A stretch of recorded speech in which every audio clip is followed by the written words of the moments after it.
В каждом маленьком ребенке и в мальчишке, и в девчонке есть по 200 грамм взрывчатки или даже полкило. Должен он бежать и прыгать, все хватать, ногами дрыгать, а иначе он взорвется, трах-бабах, и нет его.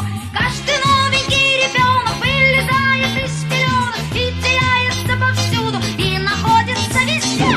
Он всегда куда-то мчится, он ужасно огорчится, если что-нибудь на свете вдруг случится без него.